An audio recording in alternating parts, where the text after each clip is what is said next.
નમસ્કાર મિત્રો, vision help YouTube ચેનલમાં તમારું ખૂબ ખૂબ સ્વાગત છે। જો મિત્રો ચેનલ પર નવા હોવ તો ચેનલ સબસ્ક્રાઇબ કરી વિડીયોને લાઇક કરી મને મોટિવેટ કરી શકો છો, જેથી હું આવી રીતે જ નવી માહિતી તમારા સુધી પહોંચાડતો રહીશ અને તમને વાકેફ કરાવતો રહીશ। તો ચાલો મિત્રો, આજના વિડીયોને આપણે શરૂઆત કરીએ। તો મિત્રો, આજના વિડીયોની અંદર જેમ તમે ટાઇટલમાં જોયું, જે વિદ્યા સહાયકોની ભરતી કરવાના છે 2024-25માં, એ ભરતીને લઈને આજના વિડીયોની અંદર આપણે વાત કરવાના છે। તો જુઓ મિત્રો, ઘણા ઉમેદવારોને એવો પ્રશ્ન હતો કે હવે વિદ્યા સહાયક 24-25ની જે ભરતી આવવાની છે એના અંદર જે વિદ્યા સહાયકનો જે 6 થી 8 અથવા 1 થી 8ની અંદર જે ભરતી થાય છે એમાં જે આરઆર છે, નવો આરઆર આવશે, બરાબર। નવો આરઆર આવશે અને નવા નિયમો છે તો બદલાશે અને ઘણો જે મેરિટ પદ્ધતિ છે એમાં પણ ચેન્જીસ આવશે। તો આજના વિડીયોની અંદર આપણે છે તો એના વિશે જ વાત કરવાના છે। જે નવા નિયમો છે આવી ચૂક્યા છે, હવે શું એ નવા નિયમોની અંદર કયા કયા ફેરફાર થયા છે એને આપણે વિગતે જોઈશું, અને મેરિટ પદ્ધતિમાં પણ કંઈ ફેરફાર થયો છે અથવા નથી થયો એને પણ જોઈશું। અને આજે તમારી ટેટ જે માર્કશીટ છે ટેટ 1-2ની એને લઈને ઘણો મોટો અહીંયા છે તો એક નિર્ણય આવ્યો છે, એને પણ આપણે આજના વિડીયોની અંદર છે તો જોવાના છે, બરાબર ને।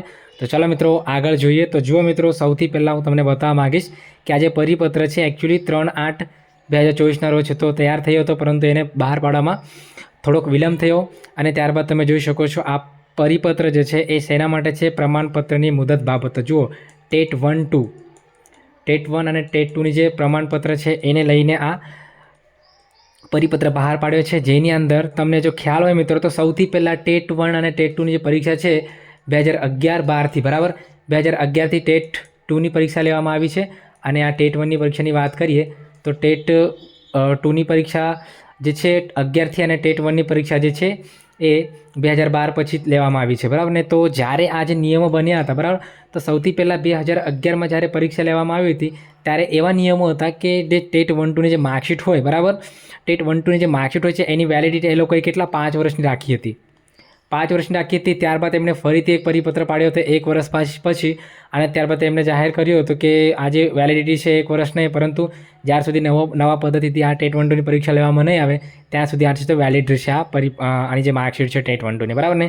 તો હવે ફરીથી એક પરિપત્ર બહાર આવે છે આ જ બાબતને લઈને, જેના અંદર જો આપણે વાત કરીએ ને તો જો નવો ઠરાવ કરીએ આપણે, નવો ઠરાવ જે છે આ પરિપત્રની અંદર જે નવો ઠરાવ છે આ અહીંથી આપણે જોઈ શકીએ। એમાં લખ્યું છે એમણે કે પુખ્ત વિચારણાને અંતે ટેટ 1-2ના પ્રમાણપત્રની માન્યતા અવધિ બાબત જો છે બાબતમાં આથી નીચે મુજબ ઠરાવવામાં આવે છે। તો જુઓ શું છે, તો પહેલો મુદ્દો છે કે વર્ષ 2023માં લેવાયેલ ટેટ 1 અને ટેટ 2 પરીક્ષામાં ઉત્તીર્ણ થયેલ ઉમેદવારોના પ્રમાણપત્રની અવધિ પ્રમાણપત્ર ઇસ્યુ થયા તારીખથી 5 વર્ષ અથવા NCTE દ્વારા જે રાષ્ટ્રીય શિક્ષણ નીતિ 2020 મુજબ ટેટ પરીક્ષાનું નવું માળખું સૂચવવામાં આવે ત્યાં સુધી તે બંનેમાં જે વહેલું થાય ત્યાં સુધી છે। જુઓ મિત્રો, હવે ફરીથી એમને જે છે આ ટેટ 1-2ની જે પરીક્ષાની જે માર્કશીટ છે એની અવધિ ફરીથી 5 વર્ષની કરી દીધી છે। અથવા તો માનો કે ટેટ 1-2ની પરીક્ષાની અંદર માનો કે નવી શિક્ષણ નીતિ મુજબ ગમે ત્યારે ફેરફાર થઈ શકે છે, તો એ બંનેમાંથી જે વસ્તુ પહેલાં થાય, બરાબર, જે પણ પ્રક્રિયા પહેલાં થાય ત્યાર સુધી આ જે તમારી માર્કશીટ છે ટેટ 1-2ની વેલિડ રહેશે, ત્યારબાદ એ વેલિડ રહેશે નહીં, બરાબર।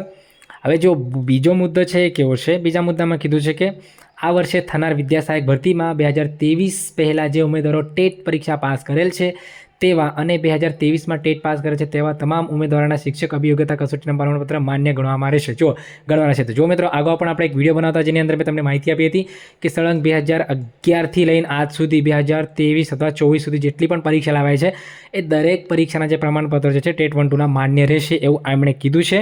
અને પછી ફરીથી શું કીધું છે કે ત્યારબાદ આ જે છેલ્લી ભરતી છે 2023ની, સોરી 23-24, બરાબર, 24-25 છેલ્લી ભરતી છે। આ ભરતી બાદ શું કીધું છે એમણે કે ત્યારબાદ વર્ષ 2023, બરાબર ને, વર્ષ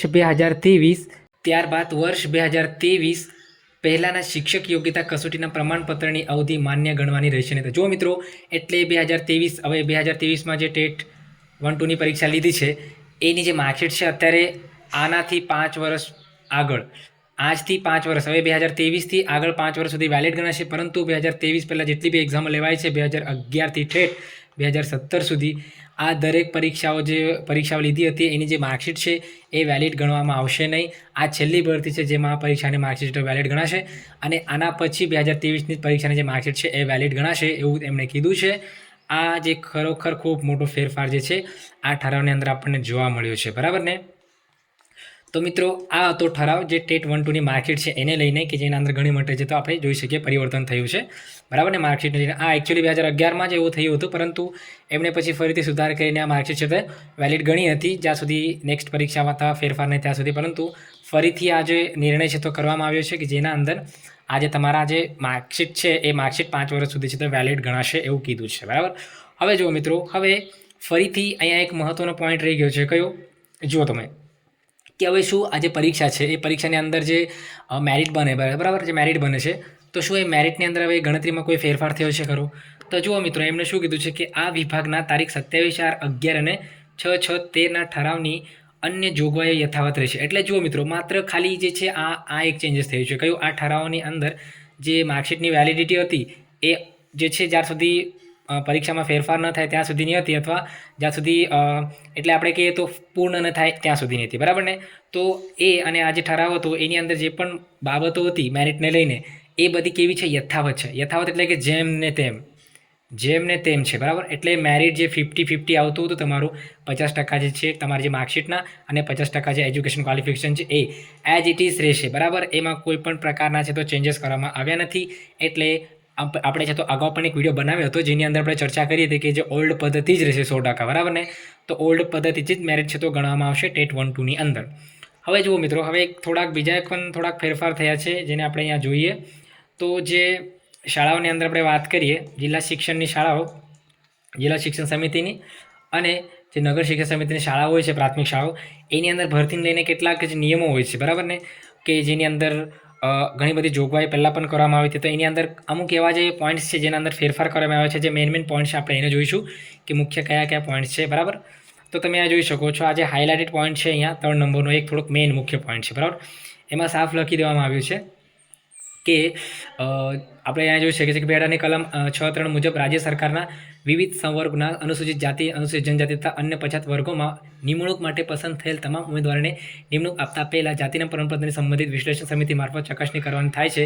તે મુજબ સંબંધિત નિમણૂક સત્તાધારી દ્વારા ચકાસણી કર્યા બાદ જાતિ માન્ય ઠરે તો જ નિમણૂક આપવાની રહેશે. તે ઉમેદવાર જાતિ પ્રમાણપત્ર માન્ય ખોટા ઠરશે તેમનો જિલ્લા હુકમ આપવા રદ થશે તેવી બાંયધરી જિલ્લા નગર પસંદગી જે પહેલાં આપવાની રહેશે, અન્યથા ઉમેદવારની જે છે તો કેવી થશે? રદ કરવામાં આવશે, બરાબર.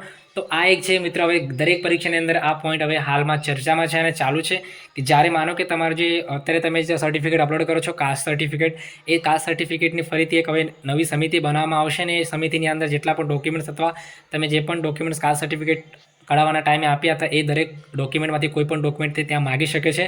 અને માનો કે ત્યાં ડોક્યુમેન્ટમાં કંઈક તમારે આપવામાં મિસ્ટેક થાય અથવા કંઈ ભૂલ પડે અથવા કોઈના જાતિના પ્રમાણપત્ર ખોટા હોય તો તમારું ઉમેદવારી ત્યારે ને ત્યારે છે તો એ જ સમયે રદ કરી દેવામાં આવશે. ભલે તમને મેરિટની અંદર નંબર મળ્યો હશે, પરંતુ આ બાબતના કારણે તમારો જે નંબર છે એ ઉમેદવારી છે એ રદ કરી દેવામાં આવશે. આ એક મુખ્ય પોઈન્ટ આપણને અહીંયા હાઇલાઇટેડ જોવા મળે છે. તેમજ બીજો અહીંયા 5 નંબરનો પોઈન્ટ છે, આપણે જોઈ શકીએ કે ઓનલાઈન જિલ્લા પસંદગી કાર્યવાહી દરમિયાન અસલ પ્રમાણપત્ર ગુણપત્રની જે ચકાસણી વખતે ઉમેદવારને જે મેરિટમાં સુધારો કરવો હોય, બરાબર, અને સુધારેલ જો માનો કે તમે ઓનલાઈન પર કંઈક મેરિટમાં માનો કે તમારો 1.1 અથવા 1-2 પોઈન્ટનો કંઈ ફરક થયો છે, 0.25નો કે પછી માનો કે 0.22નો, બરાબર, 0.22નો કંઈ ફરક પડ્યો છે, તો આ કેસમાં હવે માનો કે જ્યારે તમારું વેરિફિકેશન કરવા માટે જવામાં આવે છે, બરાબર, ગુણપત્રની ચકાસણી કરવામાં આવે ત્યારે કંઈ ભૂલ હોય તો ત્યાં તમારી ભૂલ છે તો સુધારી દેવામાં આવશે અને ફરીથી તમને જે છે જે જ્યાં તમારું મેરિટ બનતું હશે ત્યાં તમારો નંબર નાખી દેવામાં આવશે અને પછી સુધારેલા મેરિટ ક્રમે ઓનલાઈન જિલ્લા પસંદગી માટે તમારે છે તો ફરીથી પછી આવવાનું રહેશે. આ એક અહીંયા ફેરફાર આપણે જોઈ શકીએ છીએ. એ જ રીતે આ જે ફેરફાર છે આપણને બધાને ખબર જ છે કે જે તમારી જે શું કહેવાય કઈ યુનિવર્સિટી દ્વારા તમે છે તો એજ્યુકેશન કમ્પ્લીટ કર્યું છે એમાં જે ડિગ્રીના અંદર ગુણપત્ર છે એ ટોટલ ગ્રાન્ટ જે હોય છે કુલ ગુણ, બરાબર. કુલ ગુણ એટલે કે આ તો પહેલાં પણ આ નિયમ હતો જ, બરાબર. માનો કે તમે 1, 2, 3, 4, 5, 6 આવી રીતે 3 વર્ષનું તમારે ગ્રેજ્યુએશન કમ્પ્લીટ કર્યું હશે અને આની અંદર માનો કે તમારે જે કુલ ગુણ, હવે માનો કે તમારી 6ઠ્ઠા સેમની જે માર્કશીટ હોય ગ્રેજ્યુએશનની એમાં તમારા ટોટલ ગુણ આપેલા ન હોય તે સમયે તમારે શું કરવાનું છે? 1, 2, 3, 4 અને 5 અને 6ઠ્ઠા આ 6 સેમેસ્ટરના ટોટલ ગુણ, 6 સેમેસ્ટરમાં મેળવેલા ટોટલ ગુણ અને મેળવેલ ગુણ, આ મેળવેલ ગુણનું તમારે એક સર્ટિફિકેટ કઢાવવાનું રહેશે અને છેલ્લી માર્કશીટ જે હોય અથવા તમારે જે કુલ ગુણનું પત્રક હોય છે તમારે રેડી રાખવાનું રહેશે અને એના મુજબ તમારે ટોટલ ગુણ અને મેળવેલ ગુણ નાખવાના રહેશે અને એના મુજબ તમારે પર્સન્ટેજ છે તો ત્યાં બતાવવાના રહેશે. આ એક બાબત પહેલાંથી જ છે. તો આપણે વાત કરીએ મોટી તો આટલા જે સુધારા છે મેઇન સુધારામાં કરવામાં આવ્યા છે અને જેટલા બી જૂના પોઈન્ટ્સ છે બધા એમને એમ એઝ ઇટ ઇઝ છે, બરાબર ને.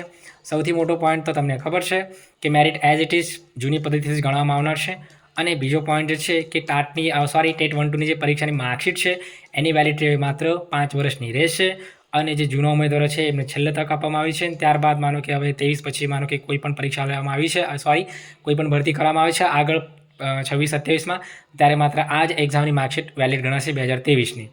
તો મિત્રો આશા રાખું છું વિડીયોની અંદર આપેલી માહિતી તમને યોગ્ય, સારી અને સરસ લાગી હશે. જો ચેનલ પર નવા તો ચેનલ સબસ્ક્રાઇબ કરી, વિડીયો લાઇક કરી મને મોટિવેટ કરી શકો છો.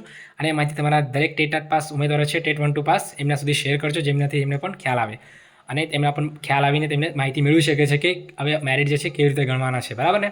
તો થેન્ક યુ મિત્રો, આભાર, વેલકમ, આવજો.